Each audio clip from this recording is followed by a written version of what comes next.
It's been said that service is the rent we pay for living on this earth. On our next installment of America's Hope, we'll introduce you to three men who are dedicated to serving people throughout the world. Be sure to watch Living a Life of Service on the next America's Hope.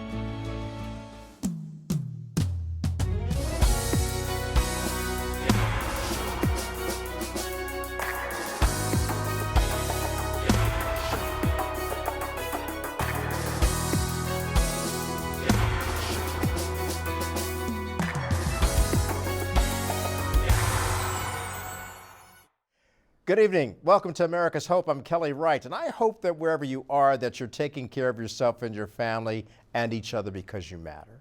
That's really it. That's why we do this show, because you matter. I'm talking to you. And tonight, we're going to introduce you to three gentlemen who understand how much you do matter to your family, to your neighbor, to your community, to your city, to your state, the nation, and the world. One man will talk about how space, the final frontier, is really a place of hope from here on earth. Then we'll talk to a businessman who talks about the corporate responsibility that businesses should have in spreading hope throughout the world. And finally, we'll talk to a bishop who will discuss his faith and how faith has propelled him to really share with the world the gift of hope. Let's get right to it. Tonight we're joined by Art Harman. He is the executive director of the Conservative Caucus, one of the oldest and largest grassroots conservative organizations. And of particular note today, he is president of the Coalition to Save Manned Space Exploration. And since 2010, he promoted the return to the moon to decision makers, known astronauts, and advised the 2016 Trump campaign on space policy, as well as the transition to the White House. Mr. Harman, it's good of you to join us today. Art, it's a pleasure to have you on America's Hope. Thank you so much, Kelly. Glad to be on. So look, we're talking about manned space exploration, and let's give a little bit of history to put it in the context of why the manned space exploration throughout the years and its long history at NASA actually developed into a beacon of hope for the rest of the world to be inspired by. You know, it was a challenge to our nation, but in a way also a challenge to humanity, that we can look beyond the arms race, all of the problems of life. And, in the 1960s, there was all sorts of turmoil and so forth. And to something that's higher, a higher goal, something everyone can rally around. But here's the thing, all around the world, including in the Soviet Union, Russia, people were watching that. They were crowded around. This is before necessarily everyone in the world had a TV or a phone, and they were crowded around TV stores and hotels and bars and everywhere that had a TV, including in the Soviet Union, watching eagerly this monumental triumph of human exploration combined with dramatic increases in the technology that allowed us to get there and get home safely. And it did inspire a lot of people around the world, including our adversaries. But I'm reminded about the statement once they were on the moon, one giant leap for mankind. It was one step for man and one giant leap for mankind. Have we gotten away from that in today's society? Are we falling back into the shallows of divisiveness, as well as some of the divided and partisanship divide that we have in this country? That brought us together. Does it take leaps of faith to bring us back together? Well, it certainly does, because everything the media, it's the divisiveness today is largely manufactured and created. The media, if it bleeds, it leads, that kind of stuff. They want to put out the bad news. They want to divide and everyone into warring camps, both in the U.S. and then we're seeing renewed Cold Wars that could turn into hot wars all around the world, including with US, Taiwan, Russia, North Korea, and even Iran. So we do need a leap of faith to perhaps of the sort that helped bring down the Berlin Wall, to return to a little bit of hope for mankind. And let's talk about that. You mentioned the Berlin Wall.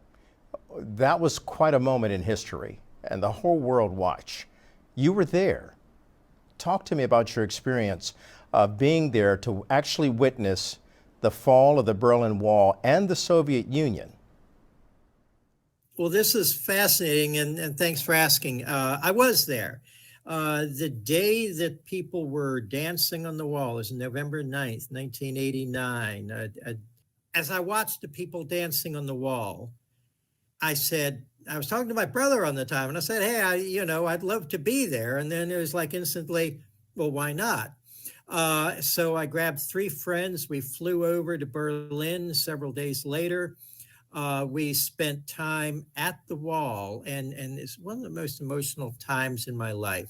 Meeting East Germans brought up on communism, tyranny, the knowledge that if they walked across that wall, if they somehow cross it, that they'd probably get shot.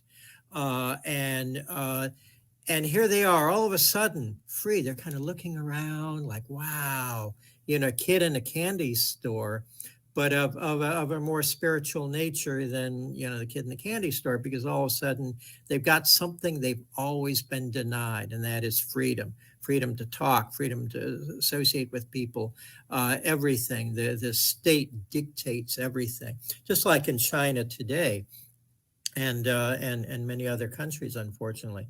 So we went over for that purpose. Art, I appreciate you sharing that, because sometimes we tend to forget in this country just how difficult it is in other areas throughout the world. As you reflect on that moment, what did they say to you when they discovered that you were from the United States of America? Did they say anything about then President Ronald Reagan? Did they say anything about the American dream and this beacon of hope that so many people talk about? Well, little bits. They were just so excited to be free. And sometimes they would just talk about the simplest things. There was an East German border guard who had already come across to the West, and we were speaking to him through this big wall somebody had chopped in the wall. So he was still working, for his paycheck as an East German border guard. He was maybe 20, but he held up a cassette tape of the Beatles. Now, Western music, rock music, was banned. So for him, this was, just a touching moment. Finally I could do that. And East Germans were buying blue jeans, Western music, fresh vegetables. Many weren't available in the ration stores.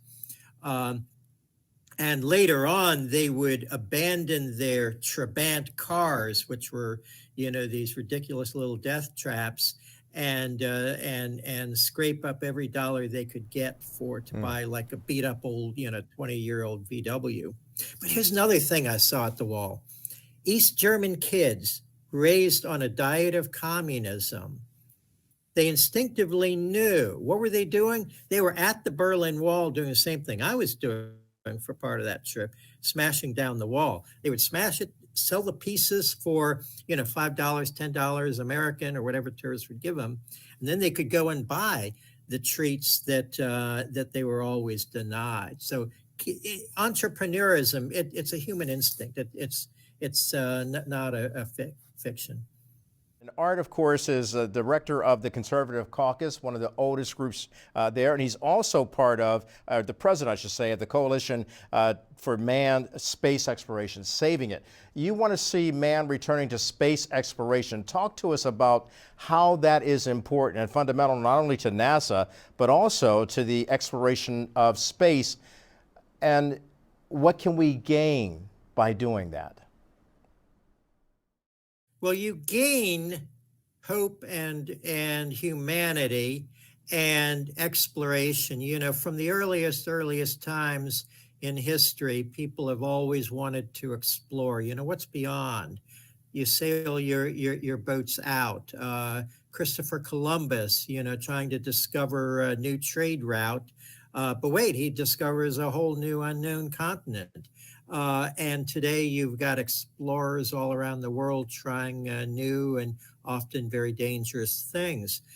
So when you see that, it's an inspiration to humanity. It's also a way that we're kind of competing with other countries, China really, on space, but in a peaceful way. We just hope that they won't militarize space as they've promised.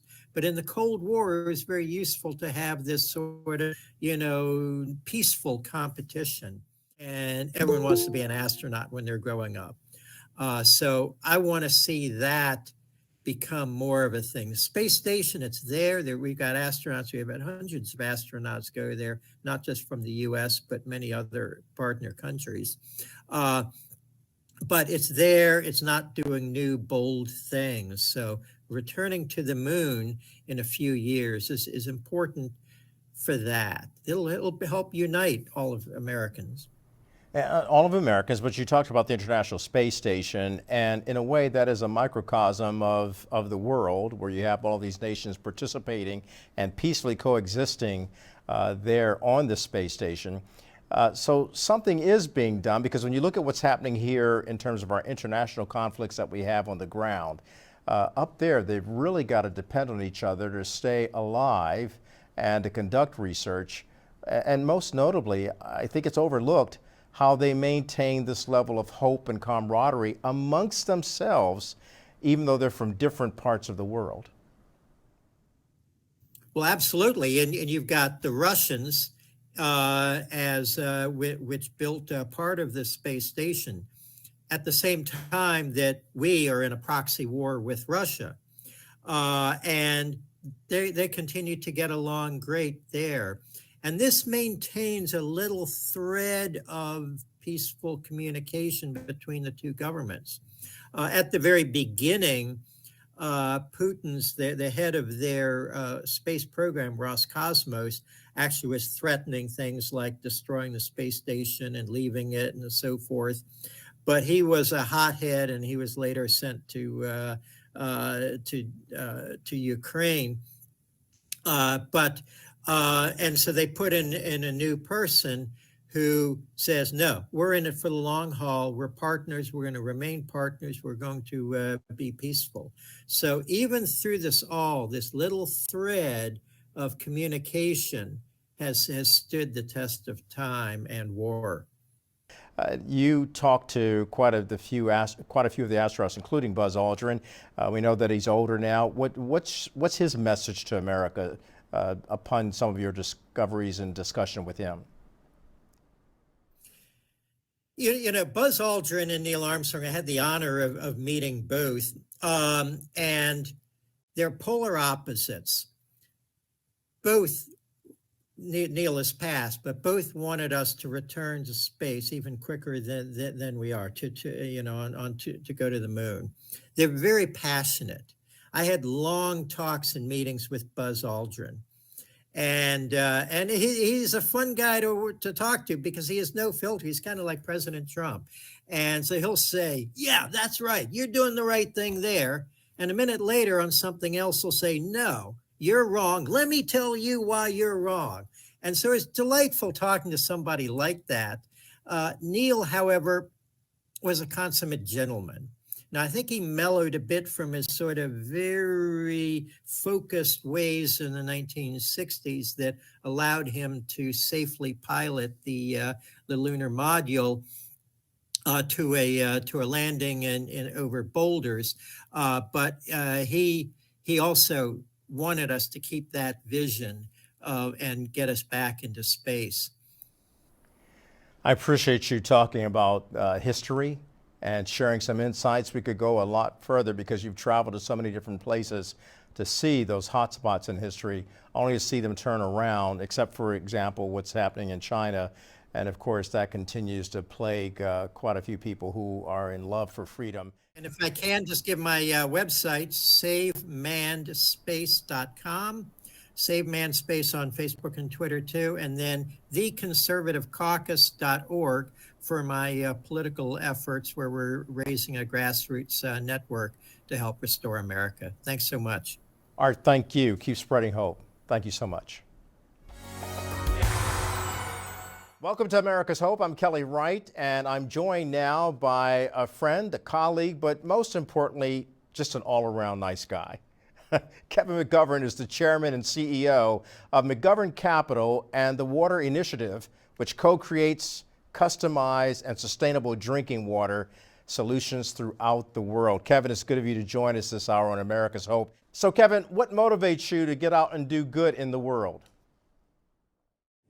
Well, frankly, good principles from the family. First generation Irish immigrant, love this country amazingly. I think it's very important that those who have been lucky enough to get certain assets and health in life share it with others that don't necessarily have the same. I think all of us who God has blessed, we have a responsibility to share our blessings with others. Whether they're, everyone is blessed, but maybe sometimes you feel a little bit more blessed once in a while, Kelly, and you say, I got to share that blessing with others. And particularly it's the knowledge that you gain over a long lifetime. And I've been around a long time, Kelly. So I've seen a lot of situations. I've seen a lot of people. I've traveled the world extensively. We've done business in 80 countries. So I've met a lot of very, very interesting people on every level of economic situation. Yeah, and through your business, as you mentioned, you traveled the world, 80 foreign countries, and you've been doing business in 80 foreign countries. You're meeting a lot of people. And some of those people you've explained have incredible needs, especially when it comes to water. Water is something that is so precious to life. Talk to me about the Water Initiative. Basically, up until COVID, I always thought that water was one of the 2 or 3 most important issues in the world. There used to be a statistic, and of course COVID shattered it, but 80% of the people in developing countries, in hospitals, their maladies are either directly or indirectly related to the water they drink. What people don't realize is that it's not just the bacteria in the surface water, Kelly, but it's also the water that they drink even from wells and the minerals, some of which cause cancer. And there's been many, many studies. Berkeley study, certain types of elements in the well water cause cancer. Hopkins study, heart disease, various studies, diabetes, etc. So a lot of our health issues, Kelly, are either partially or directly related to the water we drink. We just saw an article last week about PFSs in 50% of the drinking water in America. I don't think people realize that every day their families are drinking water that's contaminating their bodies. So what do you do about it then? What you have to do is you have to realize that you need to filter that water. And you need to filter it in the last mile of water, Kelly.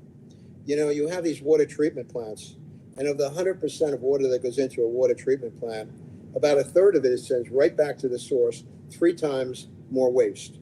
So it's terrible. Of the remaining 2/3, about 1/3 leaks out of the pipes. Chicago is over 60% lead, Sur, et cetera, et cetera. All these cities, the pipes are leaking. So the bottom line is, of the remaining 1/3 that gets to your home, only about 2 to 5% is used for drinking. And yet, Kelly, 80% of the cost of a water treatment plant is to make all of that water drinkable. What a waste and what an ineffective system. The place to clean the water is where mom's most important real estate, on the countertop or under the counter, just before you drink it and or you cook with it. People say, gee, I boil the water. Well, that's great for some of the bacteria, but it's not great for the cancer-causing minerals such as arsenic and bromide, et cetera. Those become even more concentrated, just like the salts in the water that you see when you're cooking it, Kelly. And Kevin, we've seen what the lack of good, clean drinking water has done to cities throughout the United States. There's a problem there. Is the government doing enough? And should the government be working with organizations like yours to actually find a way to solve the problem and contribute to wellness and well-being. Just last week, I was on the phone with the former chairman of American Water, largest water company in the country, and a large infrastructure fund, $40 billion, talking about what we need to do about clean water. And we all concluded that in the last 5 to 7 years, nothing's been done about clean water in this country, even longer.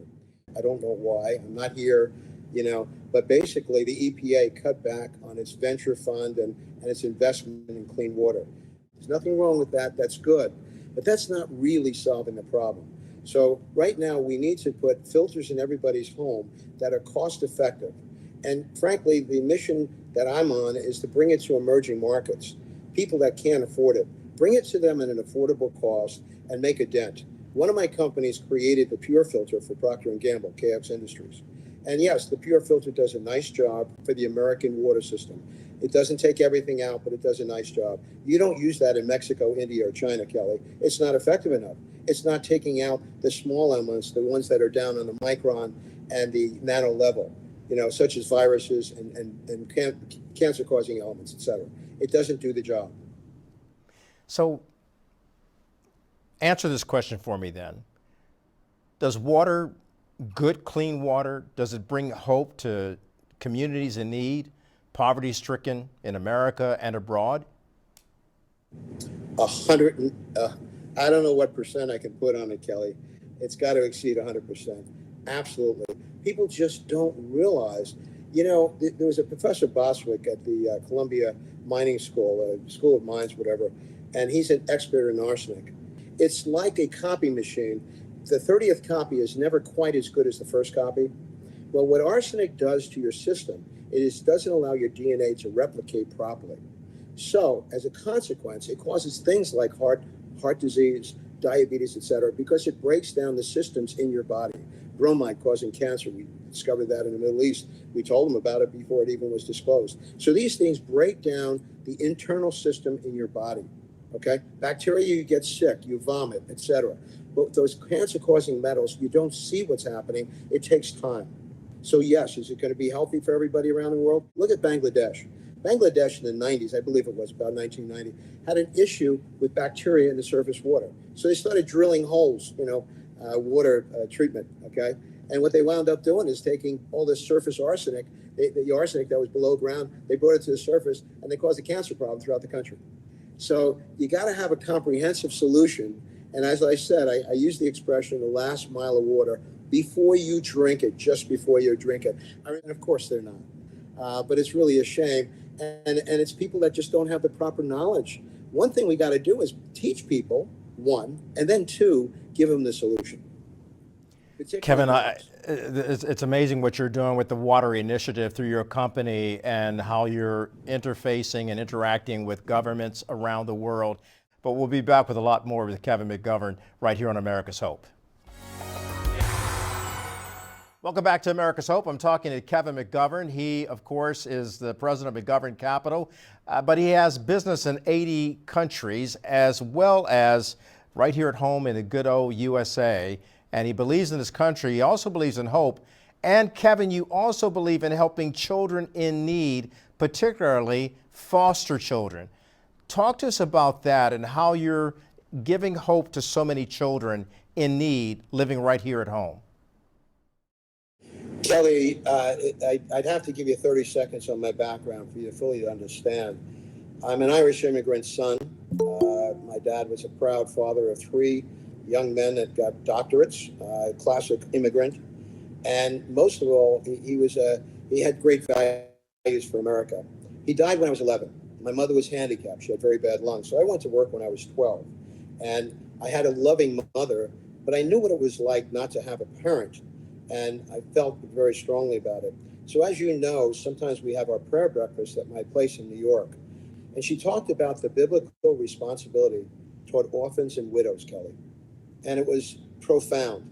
And so I kept hearing about foster kids. So I wanted to work with the social system with no success. Then I worked with some local developments in Brooklyn. And then I met a lovely lady, Lisa, and she said, you got to go up to Mount St. Vincent's. And it's amazing the success rate. They work on campus, and some of us take care of the tuition. So I've been working in the Mott Street program with Mount St. Vincent's. Then I'm down in Miami, and it's funny how God speaks to us. I'm with an old buddy of mine, Al West from Harman. He says, I'm putting together homes for kids that age out. They can't get their subsidies from the government after 18. And a lot of them don't go on to college and they become homeless. And then 75% of them are in jail within the next 2 or 3 years. So we got a wonderful pastor in Liberty City to give us a city block. And we're going to be building housing there for cash out kids, hopefully 40 or 50. Then God speaks to me again. It's crazy. So then I work with University of Miami with First Star. And so we'll be taking those kids that aren't going to college and putting them in our homes in Miami and giving them a shot at living a normal life. I mean, they didn't do anything wrong, Kelly. Their parents chose, for whatever reason, we're not going to talk about the parents, we're talking about those kids. For some reason, they're without parents and they need guidance badly, or else they wind up being the dominant factor in some of our jails and in other things in our lives that are not good for America and good for them. You know, it's remarkable what you're doing, and I love it. I applaud it. You were telling me about a couple of the success stories through these foster programs. There was one child that you talked to me about. If you can recall that child who's now an adult and very successful, I don't want to give it away because I don't know the story as you do. You lived it and you've seen it. Talk to me about that successful story. Each year I have a fundraising cocktail party for that Mott Street program. By the way, the school was founded by the Sisters of Charity in 1850, Mount St. Vincent's. But anyway, Jordan, one of the graduates with a 4.0, came up to me at the cocktail party and he said, Mr. McGovern, thank you so much for having that cocktail party. He said, Mr. McGovern, 6 years ago, all I could think about was suicide. And now all I can think about is medical school applications. And I use that quote all the time to describe it. And frankly, I've talked to several politicians, some very influential, about our foster system. And I said, look, what's happening in the border, I have no comment. I haven't been down there. I hear so many different stories. But what about our kids, Kelly? What about our kids in the inner city? What about our kids?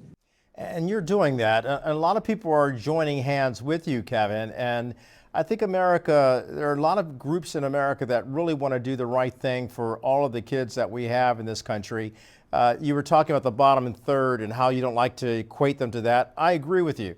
I really look at the kids who are in the inner cities and even rural Appalachia and other places of poverty, and I see promise. I see the raw material for becoming that surgeon or that doctor or that politician who really has a hope for America and can shine that light brightly. I see solutions and promise in those children.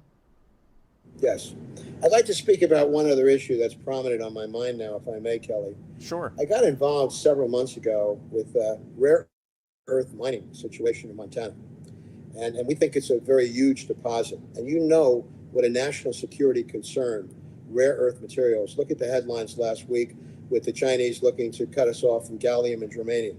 These mines, we know, are filled with gallium. They're located in Montana.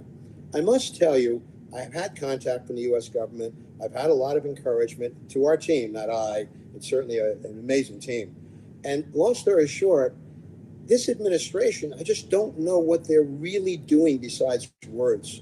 Because I've said to them, you want us to have only certain investors, and it's processed all of its rare earths in China. The Chinese have us absolutely in a state. We are really, it's a national security. They could cut back these vital ingredients to our U.S. economy. And yet, I don't see the government converting words to actions sufficiently. I just don't see it.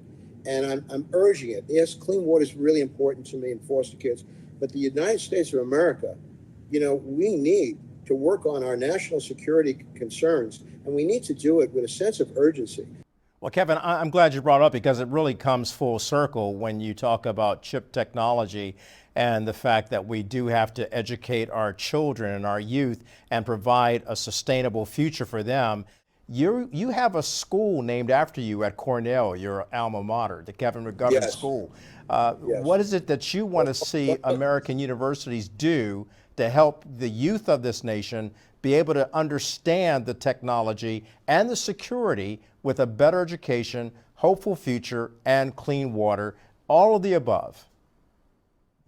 Kelly, we're working with my alma mater. I'm a trustee emeritus, and There's McGovern Fields and McGovern Sciences there at Cornell. We're working with Cornell, literally with the engineering department on some of our projects here. Yes, we need to tap into all the great minds of this country, both on an academic and commercial level. And we need to be putting everybody together in what people call, 3 Ps, private partnerships, et cetera, public-private partnerships. That we need to do much more of. And in that sense, we need to tap into the intelligence of the country. This, I've taught, as you know, Kelly, I've taught at Cornell, MIT, Stanford, Taos, all over the world. Our students are not inferior to the rest of the world. I keep hearing it all the time. Let me tell you something. My graduate students at Cornell are just as sharp as my graduate students at Taos, their NTU in Singapore. The fact of the matter is we have a lot of resources here that we're not using properly, sir, as you indicated. Kevin, I could talk to you all day long, but I want to ask you a final question. What's your hope for America? Wow. I hope, my friend, I don't want to add on a negative note, so I'm going to give you a positive thought. I hope I've seen the rise. I hope we're not seeing the fall of the American empire. But people now have to worry less about, subjecting ex-presidents and presidents, et cetera. We are setting a terrible example to the rest of the world in terms of the morality. We say we're worried about human rights and morality, and look at the headlines every day. So what I'm hoping for is in this election, the American people speak about what is right for America and put their votes to work and put their actions to work. And you know what? If you're going to complain, make sure you do something about it. Kevin, I appreciate you. You know that, and I really admire you for all the work that Kelly, you've done. You're beautiful, and you do so much for America, and I really appreciate just being with you on this call. Thank you so much. It's an honor. Thank you, Kevin. Kevin McGovern, thanks. Don't be a stranger. Come on back. You know you're welcome on America's Hope. Welcome to America's Hope. So one of the things that we talk about on this show is hope. Is it reachable? Is it achievable? And certainly as you look around the world today and you see the depravity of man and mankind's inhumanity to humanity, you might say, I don't know if hope is really real. Is it out there? Is it pie in the sky? Well, the next gentleman we're going to introduce you to knows something about hope because he has seen it produced in 177 countries. His name is Bishop Joseph Mattera. He's right here from the New York City area. Bishop, thank you for joining us this hour to talk about America's Hope. Is it real? Does it exist? Oh, yeah. I think anywhere the gospel is present, there's hope. As a pastor for 40 years and involved in ministry more than that, I've seen churches involved in transforming at-risk communities firsthand. And I know that that's going on all over the world and in many, many cities of this nation right now. Talk to me about some of the projects that you've been involved in over the years in reaching out to people at risk here at home and abroad.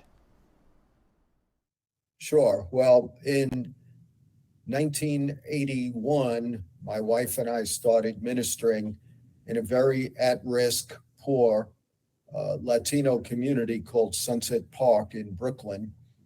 And it was one of the worst communities in terms of quality of life in all of New York and probably all of the US. And we did a lot of street meetings. We closed off, I remember one summer, 37 blocks. I had to get sound permits, get permission from the community board. More than 50% of the people had to sign on to that on the block. So I did that 37 times. We showed the cross and the switchblade because we were rife with gang violence. And we saw 50 to 100 people give their life to Christ every time we showed that movie, and then I would, share the gospel afterwards. So we saw thousands of people come to Christ through the years. My wife also started something for children, and we would bus in maybe 300 to 500 kids every week for 18 years, and we would share the gospel with them in that community. So within 12 years, 13, 14, whatever it was, we saw a total quality of life transformation without gentrification. There used to be a lot of abandoned buildings. like I said, gang violence, a lot of drugs. There was Santeria and witchcraft stores and statues everywhere. And we saw almost all of that dissipate within 10 years. It was amazing. And even before any new immigrants or ethnic peoples came into the community, we saw that transformation take place. So amazing. So we know the gospel and the churches that are in cities is the hope for America. Well, most notably because you're on the front lines there of those communities. Police are on the front lines, firefighters on the front lines, first responders are always there, but they also need help. They need help in terms of touching the soul. You know, we have campaign slogans nowadays. We're going to hear this. We're going to heal the soul of America, and yet if you're not there tapping into the fabric of American decay, there's no way you can bring hope, since hope is born out of adversity. So I want to thank you first and foremost for what you did in Sunset Park. I remember those days as a young reporter at a New York station, and how we covered stories that were talking about gang violence and murders because of Santeria, and it was a terrible time in New York City. It wasn't just politics and government that turned it around. It was the people of New York that caused the transformation because of their faith. Talk to me, if you will, about hope becoming something that people can hold on to and grasp and fully understand in this day and age where we're bombarded by negative news. We see war going on in the world, and people begin to wonder, does hope really exist? Yeah, well, I would say that when people don't have a sense of purpose and they don't have a sense of a higher being, a transcendent being in their life, it would be hard to generate hope, because there's so many different things that can go wrong at any moment, whether it could be a war between, unfortunately, China over Taiwan and the US, or Iran, Israel and Iran, and you know, so many other powder kegs in the world, North Korea, another one, or the global economy, or another pandemic. You name it. There's so many different things that could go on. And then if there's another, presidential election that can be rife with controversy, who knows where that could break down into a lot of riots and a lot of tension in the U.S. So we really have to have trust in God, because, the Bible tells us that faith is the substance of things hoped for. And so without hope, we won't have faith. And hope has to do with believing that tomorrow could be better. Faith is something we take from hope, and it gives hope substance. It's not just a wish. It's something that gives us, even though we don't see with our eye, in our hearts, we're believing that God is doing something. And that's why I believe that the centerpiece of hope in the U.S. is always going to be the church and people who follow Christ. Jesus told Christians that they were the light of the world and the salt of the earth. And so he didn't say that any other institution would function that way, but he called those who followed him to be that salt and light. As a matter of fact, he said to the church that the gates of hell would not prevail against them. So when we see thriving churches in a community, that gives me hope that eventually there'll be enough of a groundswell in that community to generate jobs, to bring down crime, to help people love one another, to humanize instead of categorize people, because that's what the gospel does. I don't look at someone and say, I don't know if they're gay, they're straight, they're black, they're white, they're this, they're that, they're Democrat, they're Republican. As a Christ follower, they're all made in God's image. And so they deserve dignity and respect the moment they're born. And in my understanding of scripture, I would love if I'm going to save somebody's life, whether they're drowning or they're about to get hit by a car or a child is going to be kidnapped or whatever, I'm not going to try to find out what the ideology is behind that person. I'm just going to rush to their aid. And that's what Christ in me would want me to do, like the Good Samaritan. So I think anytime there's a thriving church, there's going to be hope. Wow, I like the way you unpack that and explain that. And I'm just hearing the cynics and the critics saying that that's poppycock. It doesn't exist, and yet you've seen it, and you've seen the results of that. You've seen outcomes, and certainly here in this country, we've seen outcomes in communities like Sunset Park or other places. So to the cynics and the critics out there, who say that hope is not real, that it's wishful thinking. Is hope part of a strategy for a better tomorrow and a better society and finding common ground? Oh, yeah. I mean, I remember having a meeting with interfaith leaders that were from all over the world, about 70 of them, and I was convening a meeting. And our theme was, how does loving our God affect our communities? And I brought it down to Matthew 22, verse 37 and 40, where Jesus said, love God with all the heart, and love your neighbor as you love yourself. I said, we could all agree on that, even if we have differences of opinion on who God is and even the way to God. And they all agreed.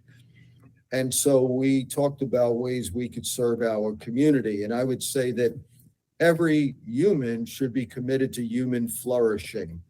It would be disadvantageous. It would not be good for us as a human to be against something that would cause a greater quality of life. And so when people of faith and of goodwill come together, irrespective of their differences, with one goal of making their community better, by serving their community, by telling people in their congregation or their mosque or their synagogue or their whatever, their social club, that we need to band together. We need to see what the needs are in our community. We need to make a practical bent in terms of that. We can't just talk about it. And how do we serve our community practically?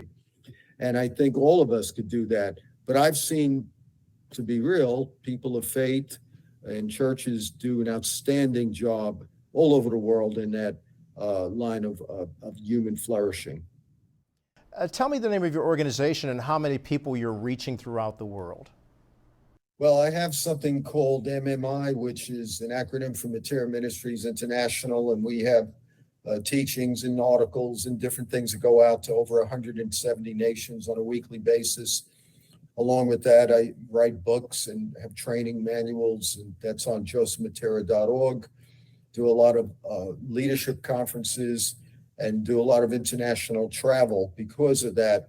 And I also founded Resurrection Church in 1984, January 29th, 1984.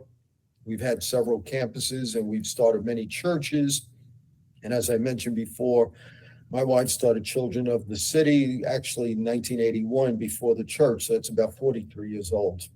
What can you tell our political leaders of today, and even some of our church leaders today, about dialing back the ego and be more involved with mi amigo? Well, I mean, I live every day in light of eternity, and I know, based on what Scripture tells me, that at the end of the day, no one's going to remember what we did if we didn't do it for the right reasons.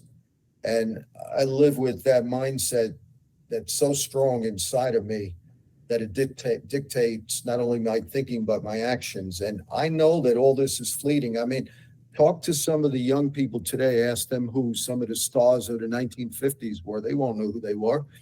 They won't know who Clark Gable is. They won't know who, some of these other guys. And they wouldn't know who the president was for 4 terms ago. They wouldn't know who won the Super Bowl 3 years ago. I mean, the things that we make such a big deal about is really fleeting. It's only here today, gone tomorrow. If somebody was on a plane and they were about to hit the Twin Towers and they could make one phone call and they knew they had about 30 seconds left, they're not going to call their loved one and tell them, hey, what do you think the Jets are going to do this year? Or I'm really upset at my latest real estate endeavor.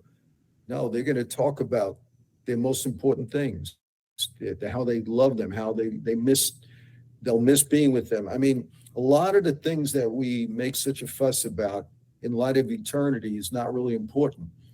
So I always picture myself at my own funeral. What do I want people to think about me or say about me?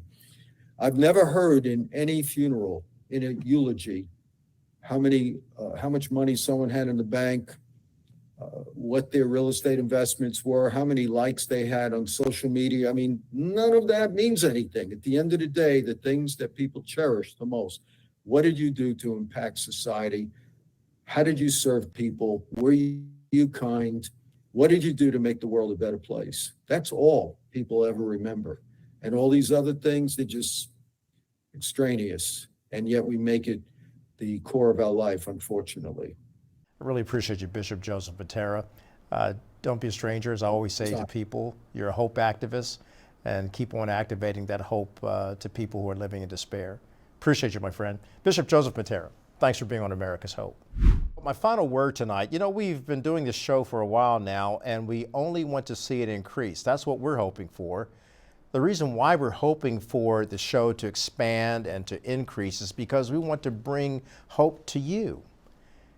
And in order to do that, we've got to be the conduit of good news operating in a bad news world. We've got to shine that light in darkness, and we've got to raise up hope. So wherever you are, before you get angry, before you get upset, take time out to thank God for having breath to breathe, and then understand that giving is living and sharing is caring. So come on back to America's Hope, because we'll keep sharing hope with you. We'll keep the light on for you. Hope is alive and well. Keep spreading love, freedom, and peace. Good night. Your America and my America. United we stand, divided